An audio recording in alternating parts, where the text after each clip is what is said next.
Добро вечер во емисијата 360 степени налсат. Во пресрет на самитот на НАТО на почетокот на идната недела во Лондон, вечерва наша и ваша гостинка е вице-премиерката и министерка за одбрана Радмила Шекеринска.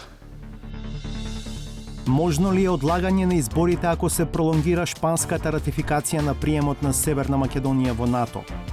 Таа е опција која што не би сакале многу да ја дебатираме сега, затоа што сметаме дека е возможно и да ги имаме изборите така како што се договоривме и да го ратификуваме предходно. Оставате претходно. простор дека може и да се одложат изборите. Јас велам, во моментот кога ќе ги имаме сите податоци, тогаш треба да носиме одлуки. Се измеѓу ќе биде шпекулирање што би било кога би било. Членството во НАТО ќе значи 1000 војници од лесната пешадија да се стават на располагање на алијансата. Во овој 5-годишен период Добро. ние треба да извршиме набавка на околу 150 возила кои што ќе бидат насочени кон нашата лесна пешадија. Договорот со Соединетите американски држави ќе предвиди купување на 150? Генерално таков е планот. Останете на Алсат, интервјуто со Шекеринска почнува за кратко.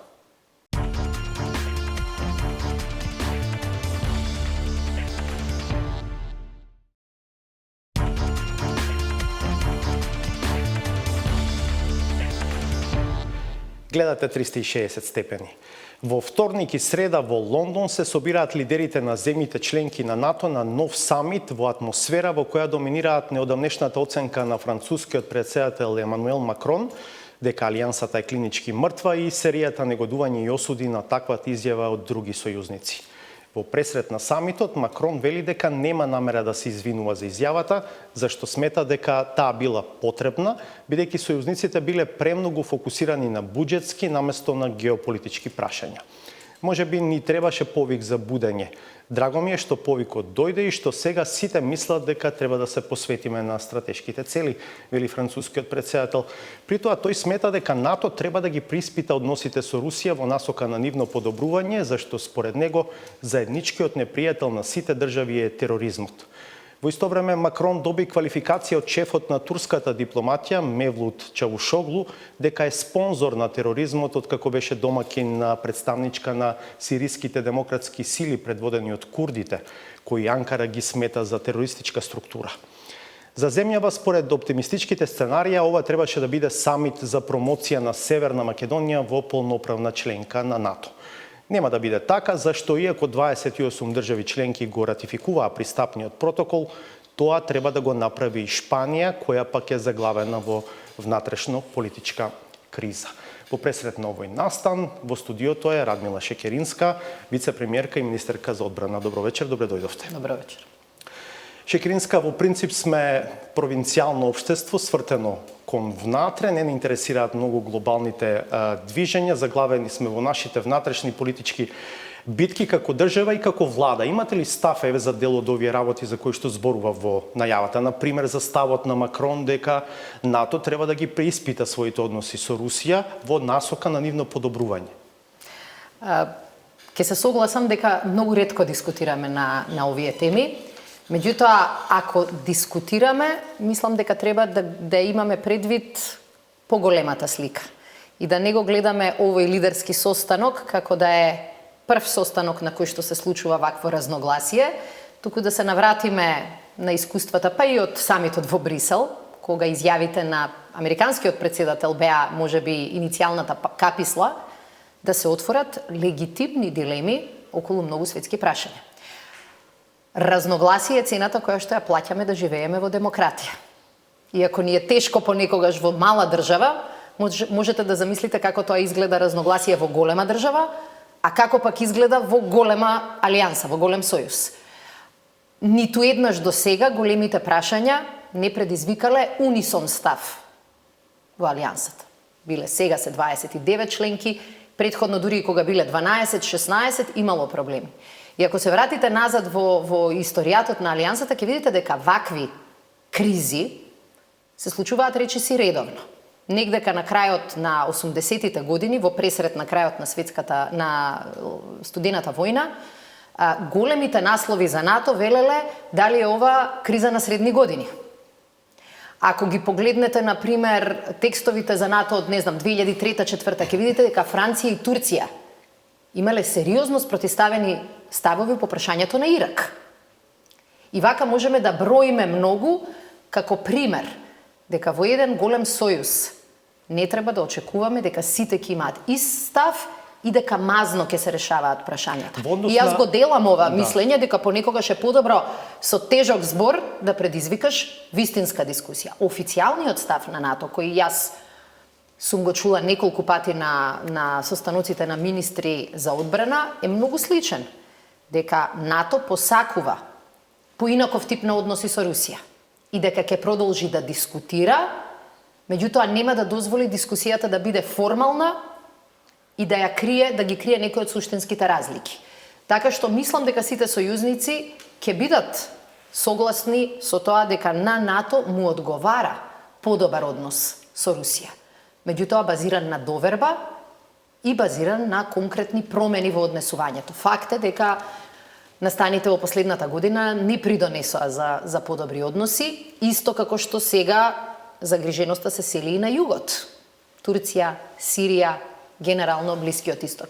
И тоа ќе биде по мене новиот квалитет во нашата и надворешна политика и во нашата одбранбена политика. Ќе мораме да размислуваме не само за нас и нашиот регион, туку ќе мора да водиме сметка и за импликациите кои што светот ги има врз состојбите кај нас, но и на влијанието кое што ние можеме да го имаме. Во Лондон најавено е дека оди 4 члена владина делегација, премиерот, вие, министерот за надворешни работи, вице-премиерот за евроинтеграции, Османи.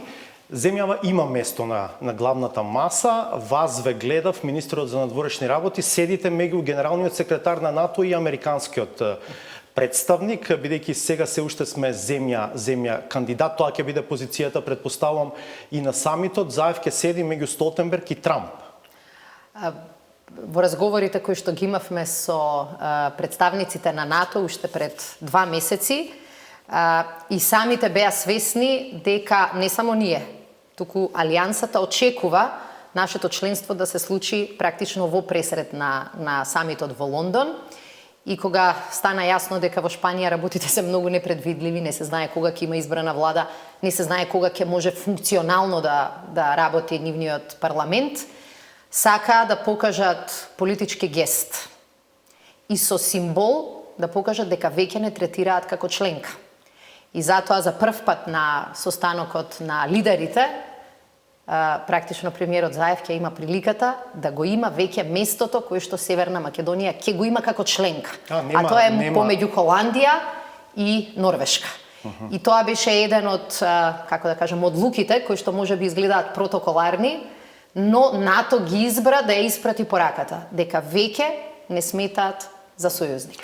Добро, де факто иако не е лошо местото помеѓу генерален секретар и американскиот претседател, меѓутоа, од друга страна, пораката е дека за НАТО ние сме веќе дел од клубот. Да, де факто може би е така, де јуре не е така. Фактичката состојба вели дека 28 од 29 држави членки на НАТО го ратификуваа пристапниот протокол, но за формално да биде завршена целата процедура, сите држави членки треба така наречените ратификацијски инструменти да ги депонираат во Стејт департментот во Вашингтон. Проверував пред почетокот на оваа емисија, за 22 држави има информација дека депонирале, за 6 нема. Соединетите американски држави, Франција, Германија, Турција, Норвешка и Литванија. Иако има информација дека овие држави ја завршија домашната процедура на ратификација, нивните ратификацијски инструменти се уште не се депонирани во Стејт департментот. Ме интересира, има ли политика и во ова кога го доставувате ратификацијскиот инструмент? Понекогаш се слуша информацијата дека и кај нас се чу дека обично Соединетите американски држави последни ратификуваат. Многу често не е така и во нашиот случај Сенатот го даде сигналот релативно брзо и навистина неочекувано брзо заврши тој период и на дебати и на одлуки со одличен резултат по нас, но не би ме изненадило Соединетите американски држави како земја која што е, да кажам, сопственик, депозитар на Вашингтонскиот договор да почека последна да го депонира. Повеќе од тоа политика не гледаме. Точно е дека има 3 држави, според информациите кои што ги имаме преку нашите дипломатски представништва, и Турција целосно го заврши процесот на ратификација и го депонира во Вашингтон. Има, ми се чини, 3 држави во кои целиот процес е завршен според нашите дипломатски информации, меѓутоа тоа се уште не е регистрирано во базата на Стейт Департментот. Единствени кои што се уште не ја завршиле процедурата на депонирање се, ми се чини, Италија и Франција и Соединетите Американски држави, заради тоа што Франција го ратификуваше, заради тоа што Франција ратификуваше пред 10 дена. И Холандија доцна ратификуваше, но веќе им е регистриран. Да. Вториот дел бил навистина брз. Ако го погледнете, например, списокот, најлесно ние да се споредуваме со Црнагора, ќе видите секогаш дека има одреден период од 2 недели до 2 месеци, меѓутоа пораката која испраќаат сите е дека се чека само Шпанија. И реално тоа е чекорот последен кој што не дели од формалното членство. Лидерот на Социјалистичката партија таму и вршител на должноста премиер Санчес постигна начелен договор за владина коалиција со крајно левичарската Унидас Подемос, но двете партии заедно имаат 155 пратеници, а им требаат 176 за мнозинство во шпанскиот парламент. Последна новина од Шпанија е дека Санчес вчера имал средба со сепаратистичката каталонска партија, која што има 13 пратеници во парламентот, но не за да разговара за влез или за поддршка на владата, туку за нивно отсуство на седницата кога би се гласало за избор на владата, за на таков начин да падне бројот на пратеници потребни за мнозинство и така Санчес да стигне до влада. Неизвестно е како сето тоа ќе заврши на крајот, со оглед на тоа што сте сестрински партии со Социјалистичката партија на Санчес. Имате ли директна комуникација? Последно што рече Заев е дека се сретна на маргините на некој од меѓународните состаноци, кога Санчес му рекол дека е оптимист дека ќе успее да направи влада. Имате некакви... Имаме и партиски состаноци и консултации, имаат разговор неколку пати двајцата премиери. Го користевме и уште еден канал, а тоа е новиот ЕУ представник висок представник за надворешна политика и надворешна и безбедносна политика, кој што е шпанец и кој што доаѓа од истата партија. Посакуваме и очекуваме средба помеѓу двајцата премиери во Лондон за време на лидерскиот состанок и очекуваме на тој состанок реално да чуеме еден план како и кога се прогнозира дека е можно да се направи прво владата, а второ и кога би можела да заврши ратификацијата. Формално 3 декември е денот кога треба да се конституира шпанскиот парламент. Тој е првиот ден кога во Лондон. Станавме сите експерти повеќе за шпанска политика, што не секогаш била многу присутна во нашата дебата, но факт е дека во овој момент ниту премиерот Санчес не може да има целосна проценка кога и колку ќе треба време. Она што е важно е дека ги разгледуваат и опциите за така наречена малцинска влада и во право сте. Ова едната партија, дури и со членката на ИПП, поранешната Народна партија, се разговара да бидат одсутни за време на изборот и со тоа да овозможат формирање на малцинска влада. Нешто што кај нас би изгледа невозможно, но е тоа нов модел, па дури и за шпанската политика.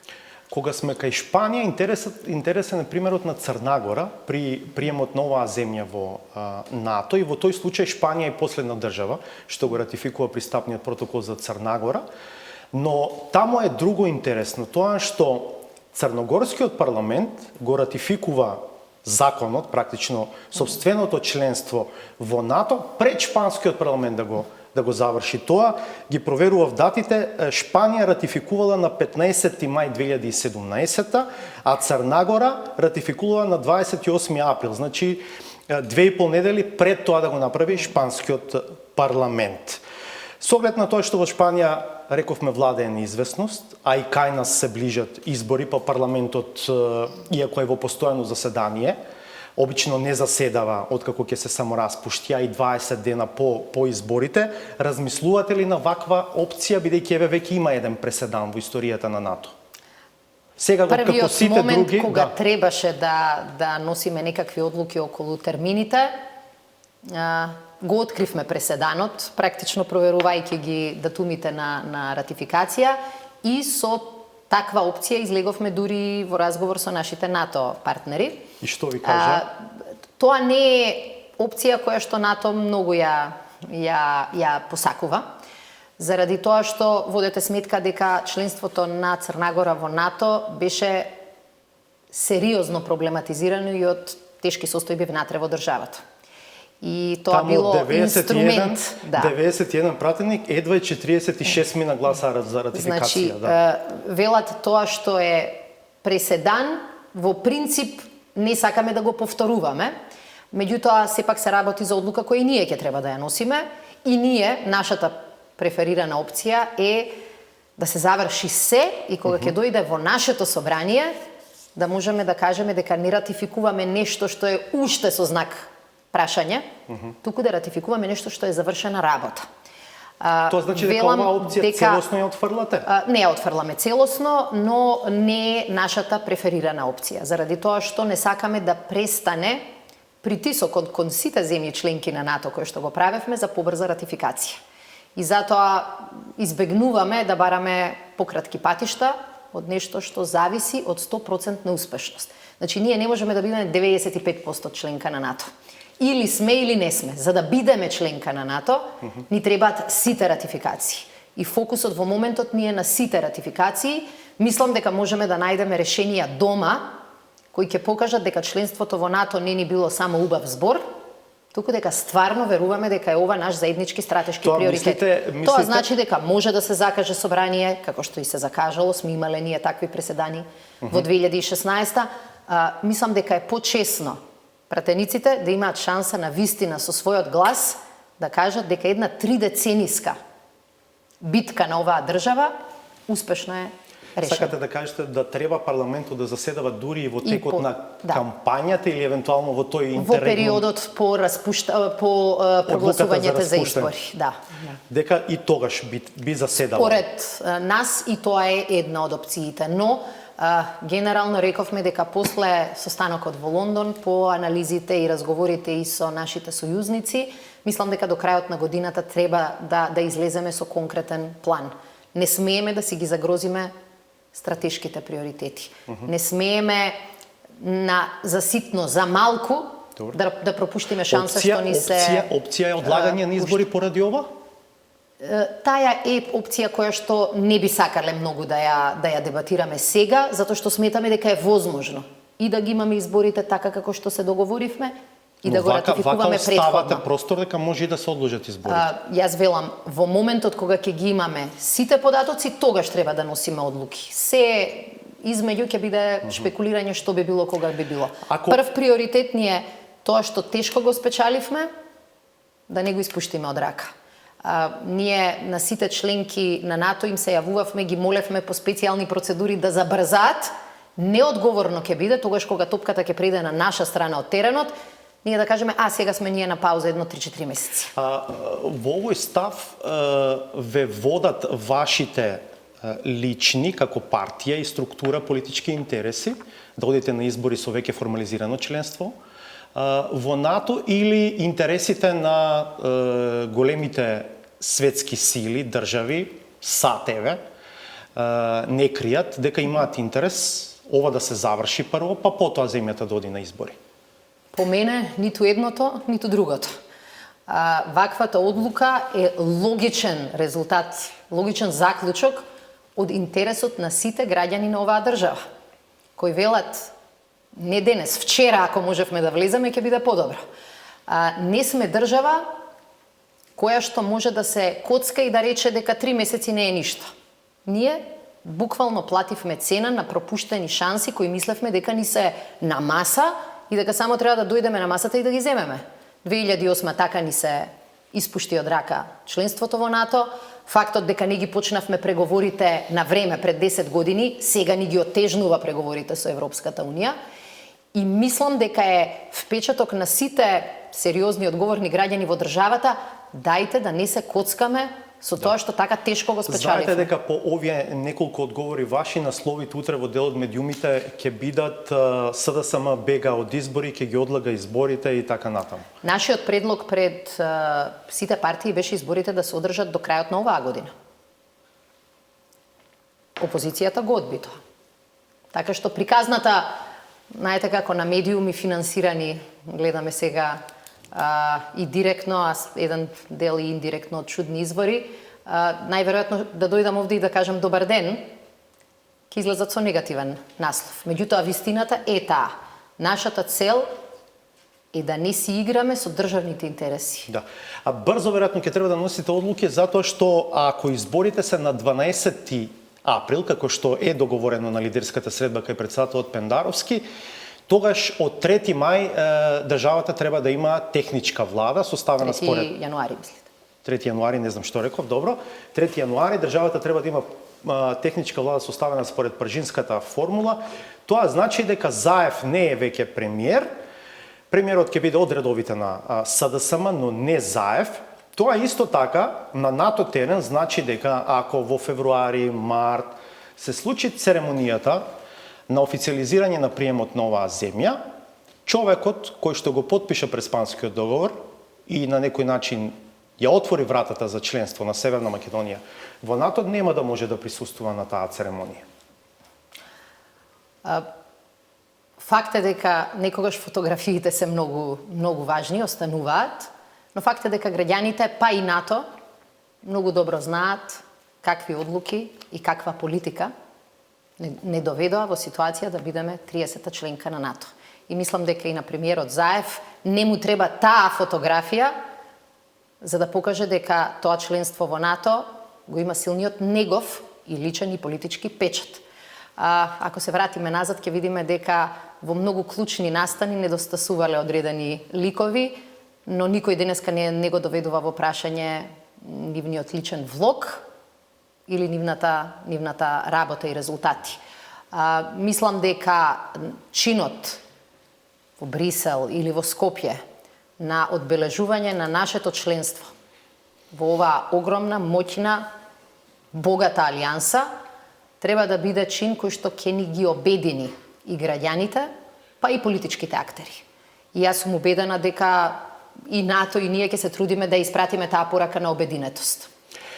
Со НАТО оди и преземање одговорност, декларирање единици кои во секој момент ќе бидат на располагање на алијансата, бидејќи членот 5 вели дека напад врз кој било сојузник е напад врз сите сојузници. Пред да зборуваме за декларираните единици за набавката на опрема и оружје за буџетот за следната година, да ве прашам за годинашниот буџет. Проверив, имате исклучително ниско ниво на реализација на капитални расходи. Од проектирани 26,5 милиони евра, заклучено со 31 октомври, имате потрошено само 5,5 милиони евра, што е околу 21% од проектираната сума на 2 месеца пред крајот на фискалната година. Генерално знаеме дека владата има проблем со реализацијата на оваа ставка од буџетите на сите владени институции, но ви кајва се изразено ниско. Што е причината за ова? Нашите планови се делумно јавно познати, но зависат од многу услови. Еден од условите за трошење на сите средства од буџетот годинава беше носење на закон за јавни набавки во одбраната и безбедноста. И тој се донесе негдека во средина на летото. Потоа беа неопходни да се донесат 3 подзаконски акти, од кои еден е клучен, а тоа е прв пат регулирање на можноста, наместо да одиме во комерцијални купувања на опрема, кои што лошо поминаа, не само кај нас, туку и во други држави, да одиме на договори влада со влада. Тоа го предвидовме за прв пат во законот и тоа го предвидовме и во уредба која што владата ја усвои пред неколку месеци. Во овој момент, паралелно, во текот на целата година траја преговори со еден од нашите стратешки партнери во одбраната, тоа се Соединетите Американски држави, за склучување на договор помеѓу нашата и нивната влада околу првиот проект, најважен можеби од нашата модернизација, а тоа се лесните оклопни возила на тркала за декларираните единици. И јас очекувам дека практично до крајот на годината, бидејќи сега очекуваме од американска страна завршување на процедурата, ние ќе го имаме договорот и ќе ја имаме првата исплата заедно со исплата на средствата кои што ги чувавме за купување на новиот простор во НАТО. Интересно така е што ова тие се прв пат мислам дека јавно го зборувате. не на комисијата за одбрана и безбедност неколку пати сме дискутирале на оваа тема. Сега, значи во право биле српските медиуми соседски кога велеа соседите ни се вооружуваат. На страницата Тоа беше информација која што прва излезе од дебатите кога ги имавме околу законот за јавни набавки и од хирингот во Американскиот конгрес, каде што буквално овие податоци, бидејќи и таму се јавни и кај нас се јавни, тоа можеше и да се чуе.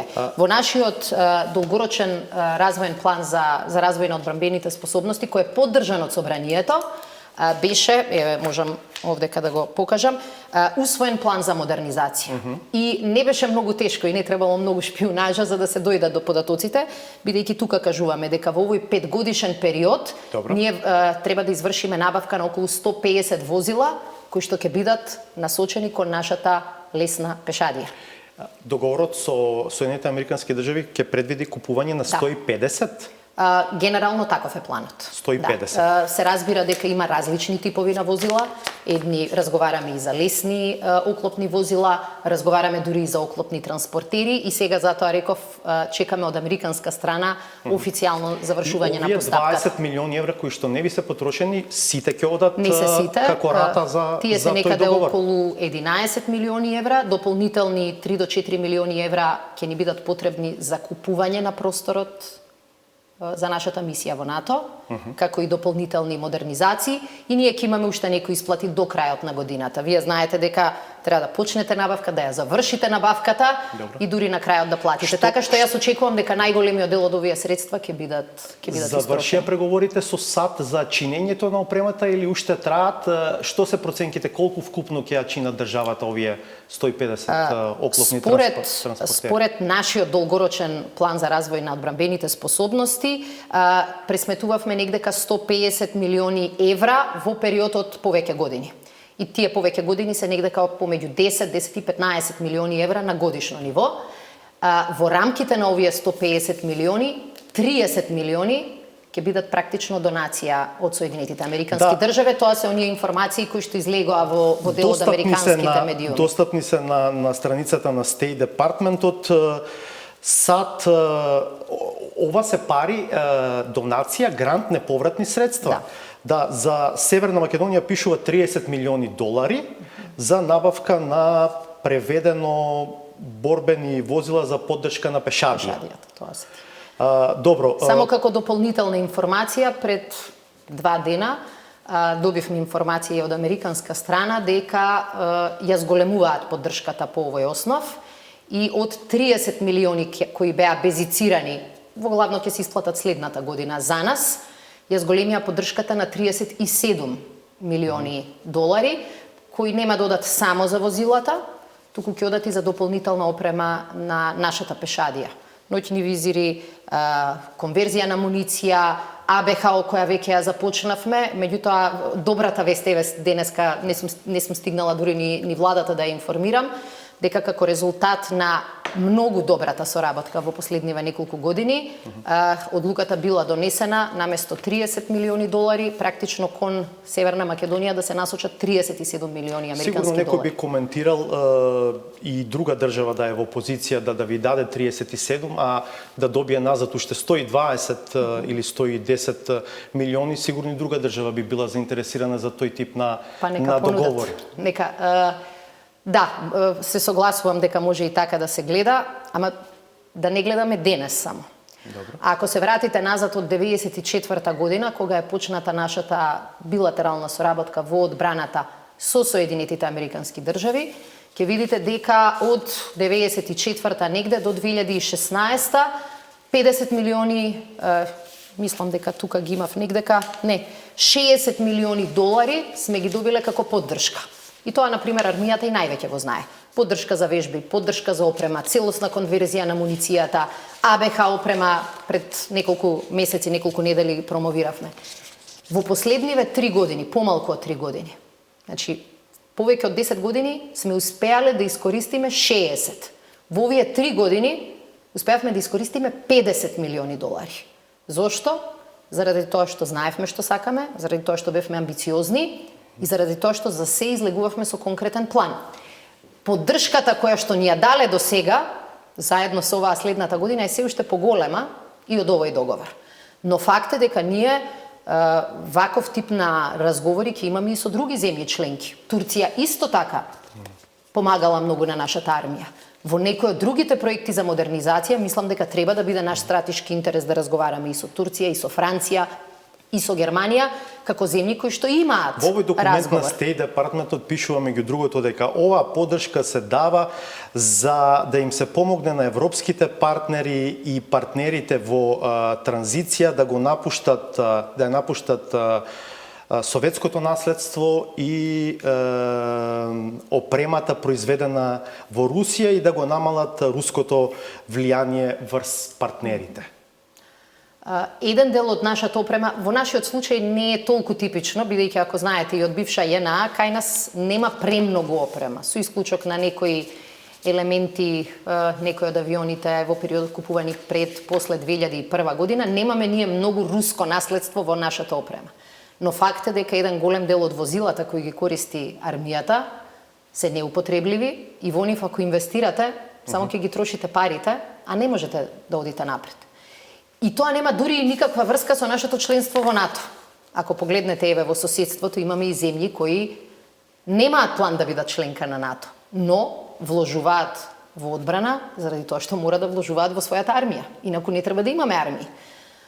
Состојба, прашањето на оклопни возила, прашањето на лесни возила за пешадија. Ние моравме да го решаваме и да се откажавме дури од членството во НАТО. Ке ни требаше заради потребите на нашата армија. Предноста на НАТО е што добиваме поддршка во планирањето и предноста на НАТО е што добиваме шанса да искористиме и странски пари, па да кажеме па наместо 150, 120 милиони е помалку. Да. И мислам дека не се тоа ситни разлики кои треба да ги земаме здраво за готово. И вечерва повеќе пати споменавме декларирани единици. Што има декларирано Северна Македонија како структура која што ќе треба да ја биде на располагање во секој момент на алијансата? Не сакам да комплицирам, ќе се трудам многу едноставно. Ние и до сега како партнер земја сме имале декларирани единици.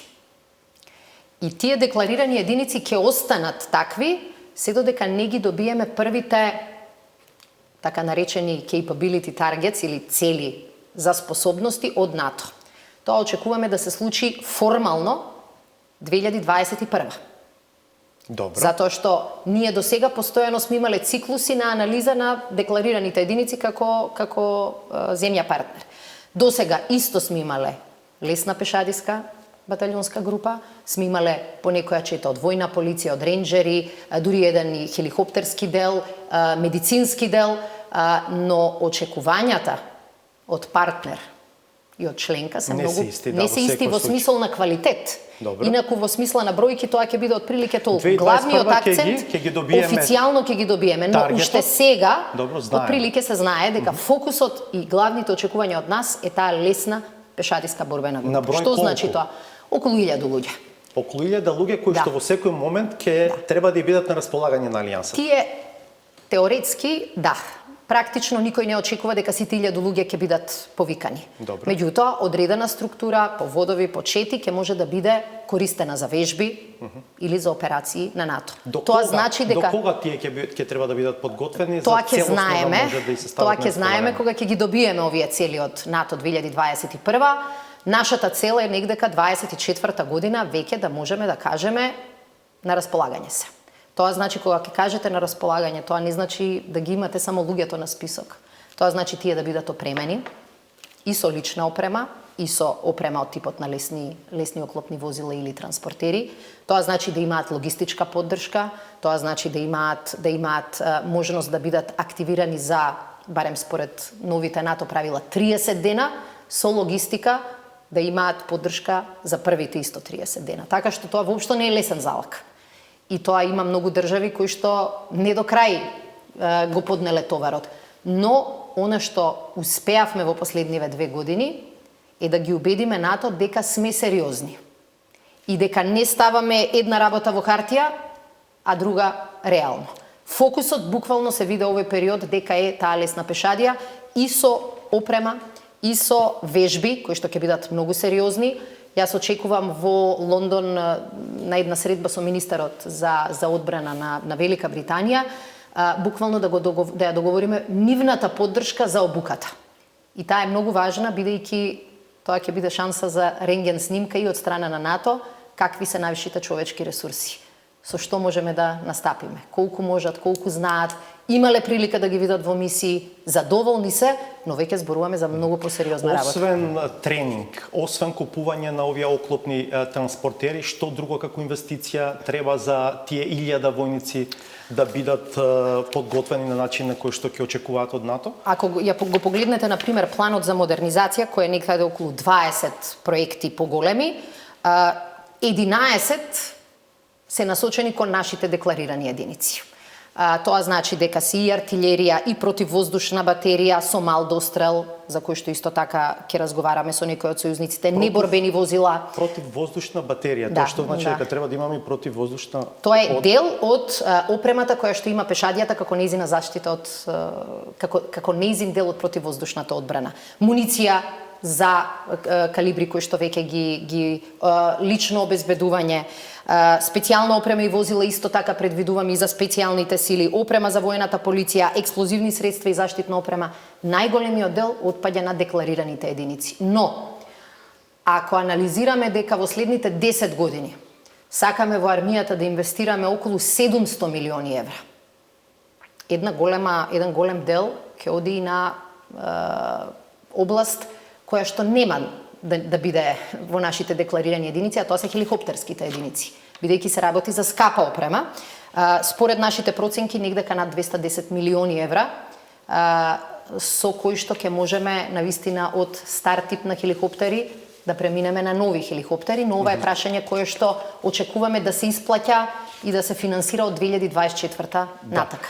Во буџетот за година за армијата, кој што инаку е околу 160 милиони евра, 162 мислам дека е, прв пат ќе биде 1,4% од бруто домашниот производ, со проекција по колку време да стигне до 2%? До 2024. Уште 3 години до 2%, што е некаков НАТО стандард. НАТО стандард околу кој што има многу големи разлики во НАТО и тоа е едно од прашањата кои и највеќе ги спротистави дел од сојузниците, бидејќи некои држави помалку Повторно финансираат. имате 35 милиони евра за опремување и модернизација на армијата. Предпоставам дека добар дел од ова ќе оди на ставки за кои што веќе зборувавме, така? Јас уште еден проект сакам да го спомнам, тој го почнавме и веќе прилично добро се спроведува. Тоа е набавката на така наречени инженериски машини. Бидејќи во рамките и на сега декларираните единици, ние имаме и инженериски дел кој го декларираме кон НАТО, меѓутоа џабе декларирате инженериски единици ако немаат ниту една машина. После 16 години прв пат армијата обезбеди целосна машинерија во поддршка на инженериските единици. Тоа е 3-годишен проект.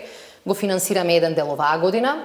Дел од парите кои не се доплатени ќе бидат доплатени бидејќи ги испорачаа машините, следната и во 2021. Времето не гази. Од инвестиции во човечки капитал, како што милувате да го наречете буџетот за следната година, во вашиот ресор се воведува 7.000 денари месечен додаток за станарина за околу 6.000 припадници на армијата.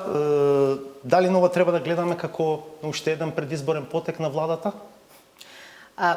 Ако човек сака со лошо да гледа, за секоја добра мерка може да најдете 10 критики. Кога во 2017 година го обезбедивме првото зголемување на платите, немавме парламентарни избори, ама ги зголемивме платите. Кога дополнително ги зголемивме за 5% заедно со администрацијата, исто немаше избори. Цела оваа година ги водиме дискусиите за законот за служба во армијата, кога очекувањата беа дека изборите ќе бидат на крајот на следната година. Ова беше едно од важните прашања за многу припадници на армијата, бидејќи до сега го користеле околу 1000 и нешто припадници и често пати беше причина за злоупотреби.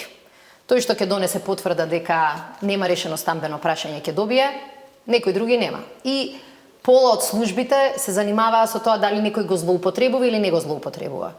Армијата е една од ретките институции кај кои што имате илјадници луѓе кои секој ден патуваат за да дојдат на работа по час и половина. Но 2 години исто така може да работат во Скопје, па после 5 години да работат во Штип, па да бидат префрлени во Тетово, и тоа никој до сега не го вреднувал. Од март месец негде кога почна дискусијата за законот за служба, најавив дека ова ќе биде едно од прашањата кои што сакам да се реши ако од владата добијам поддршка, и во разговорите околу буџетот таа поддршка ја добивме. Од 1 јануари го воведувате Не, ова? тоа е од 1 март. Од 1 март. Заради тоа што законот знаевме дека е непредвидливо кога ќе биде донесен, законот за служба.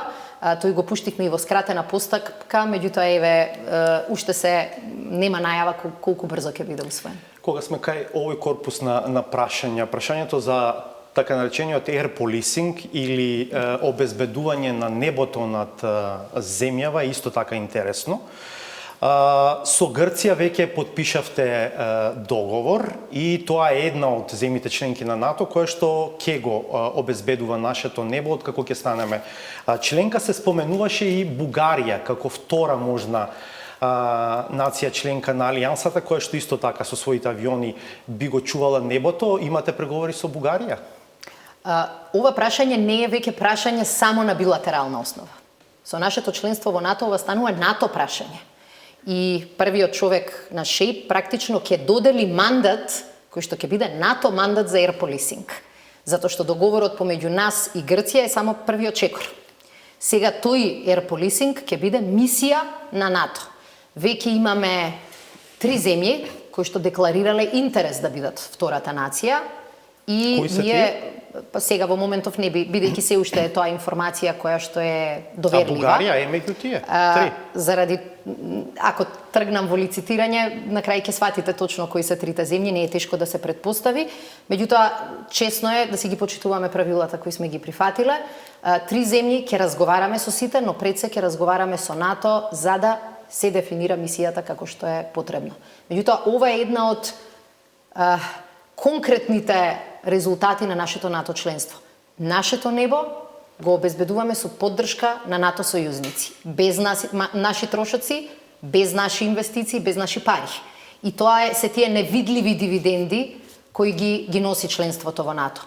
Мислам дека покажавме и по парите кои ги трошиме и пристапот кој го имавме да фаворизираме договори влада со влада, наместо комерцијални договори, кои во многу земји, па и во нашата, предизвика корупцијски скандали, одговорност, неуспешни договори. Мислам дека покажуваме дека одбраната на вистина ја третираме како државен ресурс, а не како чекмеџе од кое секој ќе си земе колку сака пари. Знам дека тоа на многумина не им се свиѓа, можеби во тој дел од бизнисот, но покажавме дека тој ни е битниот интерес, а не ни е битен интересот да лицитираме со фирми кои што имаат крупни интереси, но кои што носат големи ризици за одбраната. Вечера главно зборуваме за армијата, промените што таму треба да се случат во пресрет на членството на земјава во НАТО. НАТО е и алијанса на вредности.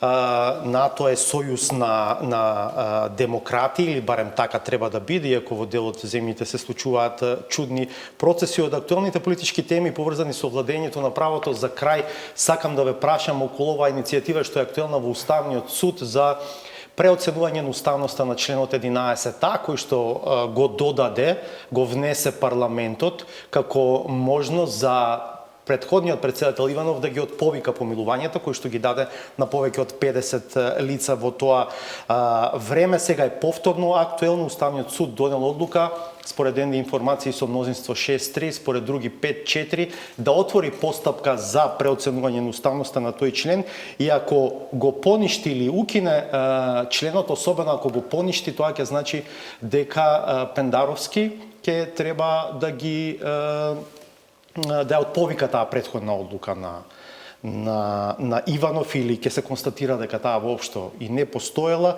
и ќе се спасат едно чудо функционери од претходната власт. Денес ја видовме министерката за правда со изјава во која што вели дека ќе иницира од владата да иницира автентично толкување на законот за помилување во парламентот, со кој што ќе се констатира дека членот 11 воопшто не бил во правен промет, па Иванов воопшто и не можел да носи одлуки за помилување. Некако се чини дека постојано сте реактивни, дека за доцнето реагирате, како да сте затечени цело време. И сега и ова, некако како да сте под притисок на реакциите од јавноста, можеби на изборите делумно и доаѓа до ваква реакција. 2,5 години ова прашање реално беше прашање, ама никако не презедовте конкретен ченкор за да го затворите. Знаете како, ние мислевме дека сите ја научија лекцијата. Ама ако нешто можеме да заклучиме од ваквите информации, е прво дека мафијата никогаш не се откажува. Ова е еден од серијата на обиди на таа мафијашка структура повторно да ја легне правната држава на колена. И сега морам да кажам, од една страна мафијата не се откажува, ама од друга страна сигурна сум дека мафијата и овој пат ќе биде поразена. Ќе ни треба малку време, предизвика кај сите нас нервози кога чувме. Меѓутоа, знаете како, после тој јавен изблик на енергија 2016-2015, да помислите дека Уставниот суд повторно ќе собере неколку од гласовите кои доминираа и во тогашниот Уставен суд, пак да го проблематизира ова прашање, навистина ни најголемите песимисти не можеа да поверуваат. Според информациите, во собранието веќе е подготвено автентично мислење, кое го иницираат пратеници од СДСМ, јас се надевам и другите дека ќе се приклучат, и ние како влада силно ќе го поддржиме ваквиот развој на настаните. За сите правници со кои јас сум зборувала, не сакам јас сега тука да лицитирам како неправник, сите правници со кои сум дискутирала немале дилеми. Членот во законот не постоел и реално не може да се оживее. Меѓутоа, ако на некој му треба и на хартија парламентот тоа да го повтори, што им е јасно на сите, може да е најдобро парламентот тоа да го направи. Сега тука ќе се отвори, немаме време дебата зошто зошто го додававте 11, ако 11 не постоел и така натаму. Во правничка каша, кога сите тие кои владееле со неправда сакаат таа неправда да продолжи, што и да направите изгледа подеднакво како каша. Нема лесни и, како да кажам, директни решенија. Ама дајте да излеземе од калта. И таа обврска има и Уставниот суд. Значи, не може да се чека извршната власт да ги реши сама проблемите кои се резултат на комплетни утки од страна на правосудството.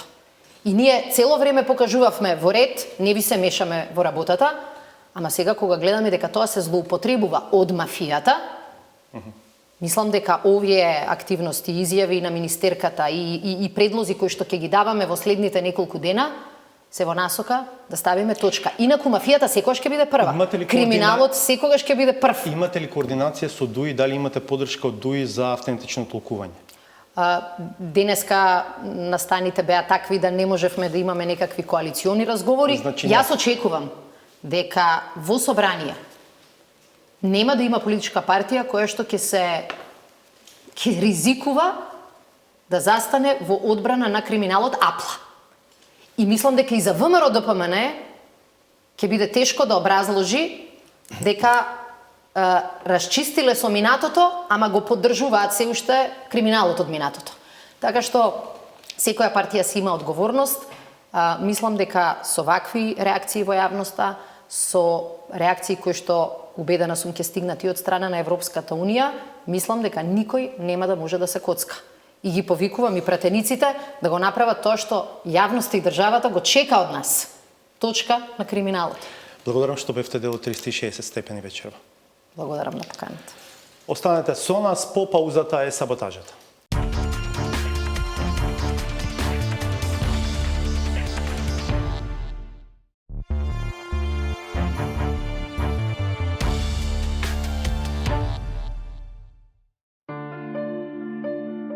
Брзината со која се одвиваат процесите во образованието наликува на знаменитата временска одредница која користи премиерот. Мало сутра! Таквата динамичка рамка очигледно сесредно има прифатено и членот на неговиот кабинет одговорен за овој ресор. Тој совршено ја користи за суптилно да укаже дека незабележано се случила реформа со која се сменети термините за почеток и крај на школската година. Ако не во првото полугодие не сме имале и не имале можност нашите ученици да ги искористат новите учебници, ќе имат можност во втората полугодија. Не мора сите да имаат нови книги, многу е важно дали старата е добро прочитана. Тогаш оние што ги користеле се запознаени со нивото на квалитетна изработка. Кај нив очигледна желбата, ама само да ја навестат, а не и целосно да ја обелоденат содржината на материјалот кој го поминале во првото полугодие, оставајќи читателите сами да заклучат како завршува лекцијата. Знам долго време ме почитувам и сега Јас до кој го слушам. те знам тебе 15 години, па кога седиме на кафе друго збориш, сега друго збориш. Разнозборењето е само дел од дипломскиот испит кој го има положено секој македонски политичар. Таа наобразба не секогаш може да се процени од количеството прочитани книги, иако тоа влијае и врз говорот и врз изразот. Секогаш предвид треба да се има кој и како тоа знаење го пренесува. Затоа особен впечаток оставаат средношколските и универзитетските наставници, кои со несмален интензитет, ама како на кафе, политички индоктринирано си прават евалуација на собствените умствени капацитети. Те сега ако зборате повеќе од мене, не значи дека сте попаметна во тој дел. Значи во таа Ама вие сте најпаметна, може би, ајде ќе ви дадеме медалја, во ред. Значи сега од вас медалја најпаметна. За разлика од ова што се одбива, се уште се жали за најавеното и очекувано, ама недобиено одличие. Се трага и по правиот и поној на обновата, особено по патот кон алијансата, да се најде некаква замена за интеграцијата, што би можела да биде достојна или барем до одредено ниво адекватна замена на бесата за наградата. Сепак ни требаше месо. Каде го гледате тоа месо или каде е месото? Повеќе ова го гледам како food for thoughts, односно храна за размислување. Што ќе му направи? Ќе го фрлиме? Камшикот е здрав во тој процес. И на крајот, во отсуство на камшикарот останува главната дилема. Што направивте жити мајка? Што направивте жити мајка? Тоа прашање е здраво за општеството, само тогаш кога секој што го загатнува, најпрво ќе си го постави сам на себе. Тоа досега не се случило од сите, барем во нашата политика. Однапред го знаат одговорот. Мало сутра! Толку за вечерва. Се гледаме в понеделникот 22. Пријатно.